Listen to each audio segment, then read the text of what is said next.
When a monk passes away, do they need to go to a funeral home for cremation? Most people probably don't know the answer to this question. Generally speaking, they would not need to go to a funeral home, because any reasonably sized temple or monastery usually has its own crematorium in a more secluded area behind the main buildings. They refer to this as the transformation chamber. Smaller temples that don't have a dedicated transformation chamber would typically send the deceased monk to another temple that has such facilities for cremation. The way monks handle the passing of their fellow monastics is entirely different from how regular people deal with the deceased.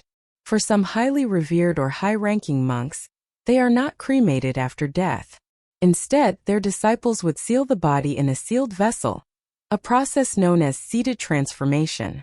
3 years later, if the body remains intact and has not decayed, it is not cremated but instead enshrined and worshipped as a flesh-body Buddha. For instance, the flesh-body Buddha enshrined at Nanhua Temple in Guangdong Province has a history of over 1,300 years. It is the body of a Tang dynasty monk who had connections with the then-ruling Empress Wu Zetian. China has many such enshrined flesh-body Buddhas. Of course, many other monks do undergo cremation, and some have their Buddhist relics collected afterward, something that regular funeral homes have no experience with. After cremation, the way monks are interred is also different from regular burials.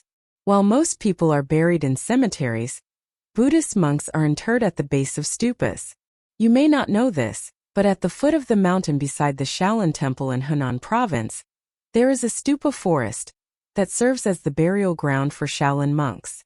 This area is densely packed with stupas, each one representing a deceased monk.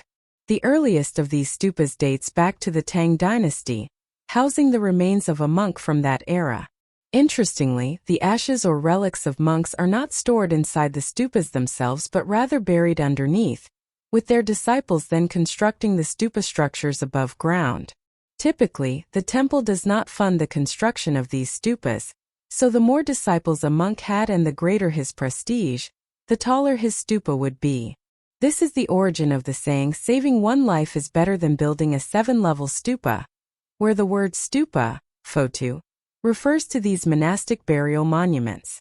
The highest stupas have 7 levels, so the more levels a stupa has, the greater the deceased monk's virtue and accomplishments in life.